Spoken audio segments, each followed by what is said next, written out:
What's cracking, YouTube? It's your boy though, back again with another reaction. We got a recommended video from my guy Cole Woodard. And I said he wanted me to react to this secret-based video about the Toronto Maple Leafs versus the Boston Bruins. And his recommendation comment, you know what I'm saying, got a little kickback. And they said it was hard to watch. As a Maple Leafs fan, it's hard to watch this. So you know we gotta watch it. And you know who do the best videos explaining stuff? Secret Base. So you know we're gonna let them rock out. But before we do, man, hit that like button, hit that subscribe button for daily bangers. Let's get it. It's May 13th, 2013. We're at TD Garden in Boston, Massachusetts for Game 7 of the NHL Eastern Conference quarterfinals. The Toronto Maple Leafs and Boston Bruins are tied at 4, 6 minutes into overtime. The next goal will keep one team in the hunt for the Stanley Cup. It'll end the other's season, and could overshadow everything these players, teams, and fans have been through. So, let's rewind. The fact we're in overtime of a Game 7 feels like a cruel joke. Everyone on the ice and in the crowd has just a few reasons to already be exhausted, both physically and emotionally. This 2013 season has been a sprint thanks to yet another NHL lockout. As always, it came down to money in a way that both sides easily could have recognized the future impasse and worked around it in time. Instead, with no new contract by mid-September, the season became a question mark. The owners and players union eventually struck a new deal in early 2013, which is important for us because, well, we got hockey, but in order to play said hockey, the regular season schedule got scrunched down to 48 games over 99 days. A pretty aggressive pace. Fewer games meant fewer chances to break away in the race for the playoffs, which meant a photo finish as teams fought to take their divisions. And that was the case in the Northeast, where Boston and Toronto call home.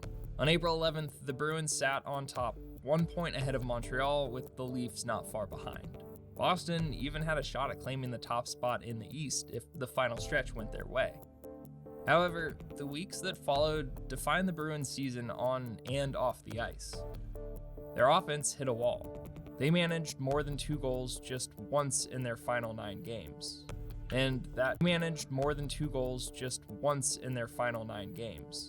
And wow, only 2 goals? And that's the Bruins GM? Critical stretch Tragic. Coincided with genuine tragedy. On April 14th, terrorists detonated bombs at the finish line of the Boston Marathon. This attack shook all of Boston, and the manhunt that played out over the following days kept the city on high alert. The Bruins game scheduled for the 14th was postponed until the day after their original finale. The Bruins game, the manhunt that played out the Boston Marathon. This attack shook Boston Marathon. I think I heard that in cause what, 2013 I was in middle school. Okay, so yeah, I think I heard that in middle school, but I don't know the story. What the hell happened? All of Boston, and the manhunt that played out over the following days kept the city on high alert. The Bruins game scheduled for the 14th was postponed until the day after their original finale. Boston Strong became the rallying cry for the city and its sports teams. So once games resumed, with the Bruins hosting the Sabres 3 days after the attack, that slogan could be found just about anywhere you looked. The Bruins obviously wanted to win for their hurting city, but they continued to struggle. That loss was one of 4 straight since taking over the top spot in their division. Instead of challenging for the 1 seed in the East, a final surprising loss to the Senators dropped Boston to the 4th spot in the conference. That's how we got this original 6 matchup, the first postseason meeting between Boston and Toronto since 1974. Damn. And in the first 6 games, they gave us such an intense series that it felt kind of rude they made us wait so long. It pretty much mirrored Boston's regular season. A hot start for the Bruins thanks to a re-energized offense put Toronto in a 3-1 hole. But in Game 5, the Bruins struggled to find the net, and the Leafs stole another on the road. Then Toronto did it again at home in Game 6 to tie the series up and force tonight's win or go home. Or stay home if you're Boston. One Maple Leaf who has helped push the Bruins to the brink of elimination is this guy, Toronto's Phil Kessel, a familiar face for Boston locals. The Bruins drafted Kessel in 2006, but they faced some salary cap decisions as the talented young scorer became a restricted free agent in 2009. Toronto spotted an opportunity to get Kessel, a potential building block for their offensively starved roster. But to do so, they had to shell out in a somewhat tricky way. The short version of the trade, Toronto sent the Bruins 2 firsts and a second for Kessel. The long version, Toronto gave up a 2011 second-round pick, a third-round pick, a 7th-round pick plus Anton Strawman and Colin Stewart in order to get that 2010 second-rounder to make the trade with Boston viable. So all told, they gave up just a bit for Kessel. Oh, that's that James Harden package right there. Jesus. Plus a soon-to-retire Wayne Primo. To make it worth their effort, Kessel did deliver on the firepower front. But for the 3rd straight year, Toronto finished last in the division. They hadn't made the postseason since 2004, a drought that Kessel couldn't change on his own. Toronto needed more than just one playmaker, and with little premium draft capital following the Kessel deal, they had to hope young guys already in the system would step up, or that they could keep working the trade wire. Well, both options played out nicely. In Kessel's first year, the Leafs snagged Dion Phaneuf from Calgary to provide some defensive leadership. They added more offense by trading for James Van Riemsdyk in the 2012 offseason. And once this shortened season began, Nazem Kadri, the Leafs' 2009 first-round pick, blossomed into one more scoring threat.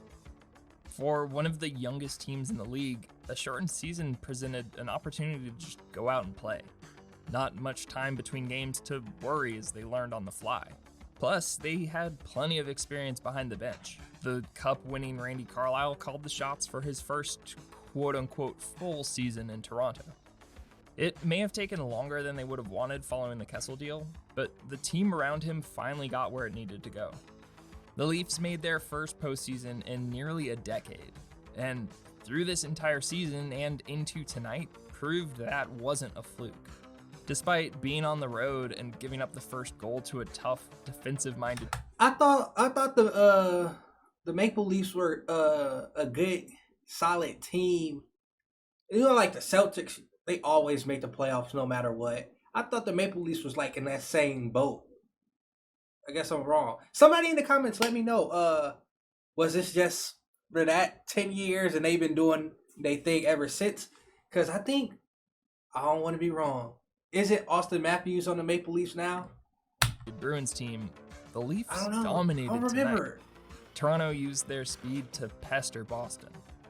Down 1 in the first, Toronto sparked a counterattack in the blink of an eye, which the lumbering Zdeno Chara could only bash at to try and prevent a cleaner shot. Tuukka Rask still had to make a gorgeous save at the end of it, but on the ensuing power play, he couldn't stop Cody Franson.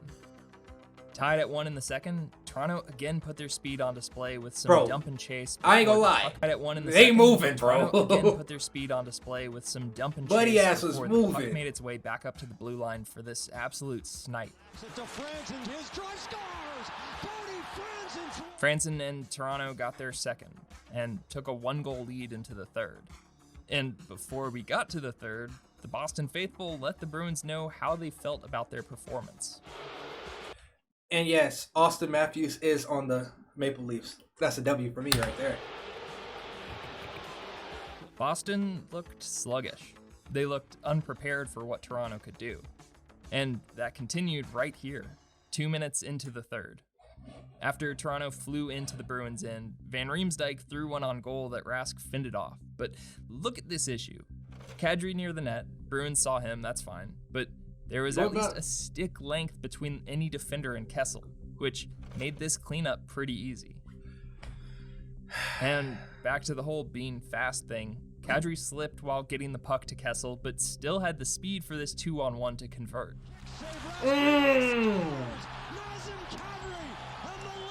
And this is game 7, bro. The score sat at 4-1 Toronto with 14 minutes left in the third when the broadcast booth decided to do some foreshadowing.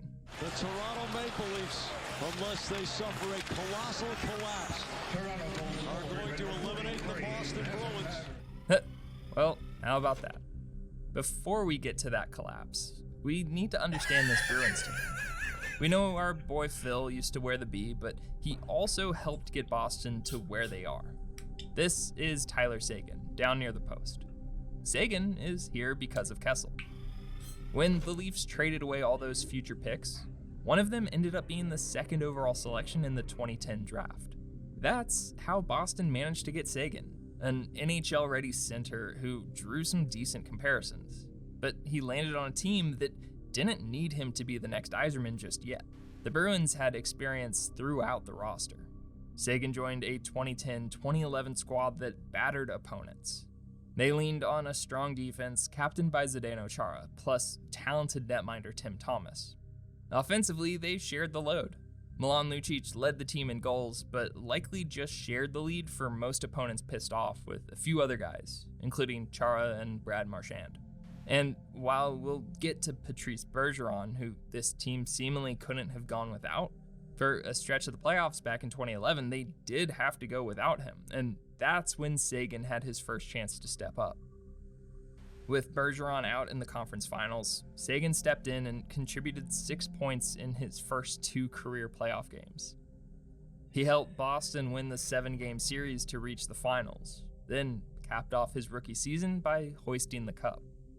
Not a ton changed between that team and their squad entering the shortened 2013 season, the main exception being in goal.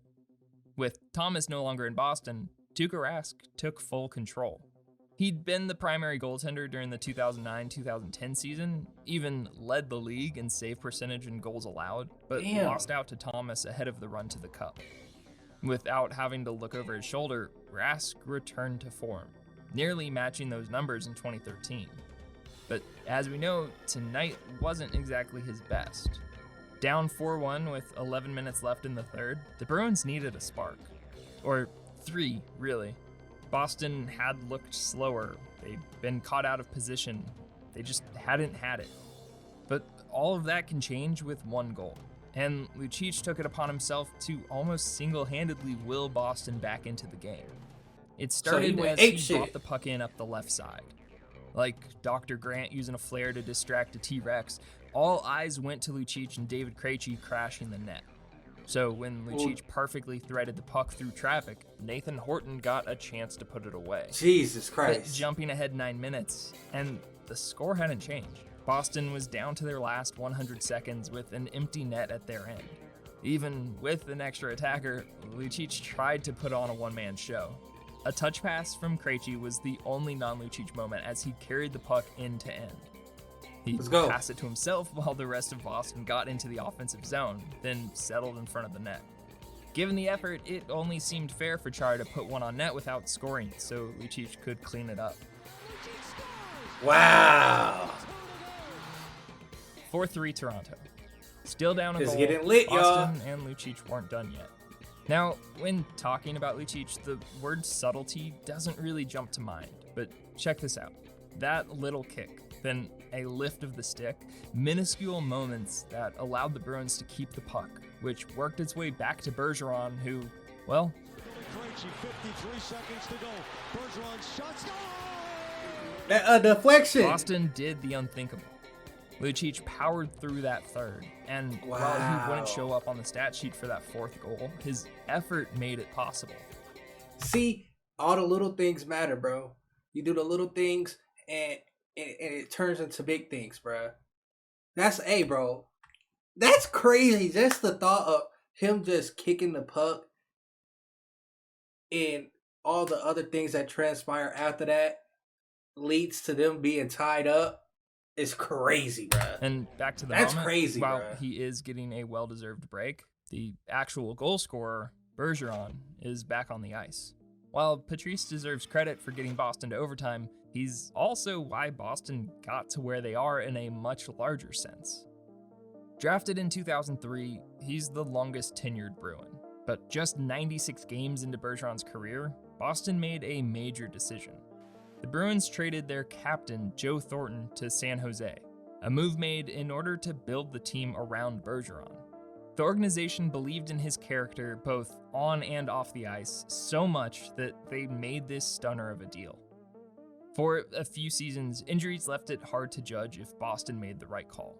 A persistent shoulder issue one year was followed by multiple concussions, including one that ended his 07-08 season in October. But when he played, Bergeron set the tone for the Bruins. Boston's front office did what they promised by assembling an absurd collection of talent around him, and Bergeron repaid their commitment to him by scoring the goal that became the series winner in the finals Game 7 against Vancouver. He became just the 26th player ever to win a Stanley Cup, a World Championship, and an Olympic gold medal. And now he's right here, getting open he got the accolades, and hoping to keep his team alive in their quest for another cup. A Bruins goal would cap off an absurd postseason comeback. It would energize a team so recently on the brink of elimination, and give these fans, who are not even a month removed from tragedy, a moment to celebrate. For Toronto, their turnaround of a season hangs in the balance. Make one defensive stop, then they've got the speed to counter and possibly end things themselves. But Bergeron can make sure they don't get that chance. Game 7, in overtime. Welcome to a moment in history.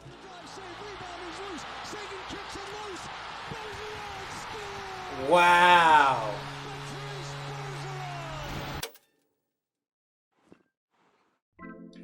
Bro, y'all know I hate the Bruins sudden went on to make the endings. Finals and they lost. But the Bruins went on to make the finals and they lost. But hey, look over here, we've got some beef. Bruins versus Canadiens. Jesus Christ, bro. And I know in the NHL, overtime is sudden death. That is, sudden death. Bro, if that was in basketball, bro, it would be way more physical, because sudden death, oh my God. That's the one you don't want to lose, bro. So I know that feeling. Oh, as a Toronto fan, losing in sudden death overtime, I would be sick, bro. I can't lie. I'd be sick to my stomach. But man, shout out to Cole, man. WWW recommendation, man. But YouTube, I'm out of here. Hit that like button, hit that subscribe button, comment other videos I should react to, and I'll catch you on the flip. And shout out Secret Base, man, for the dope video, man. But deuces, YouTube.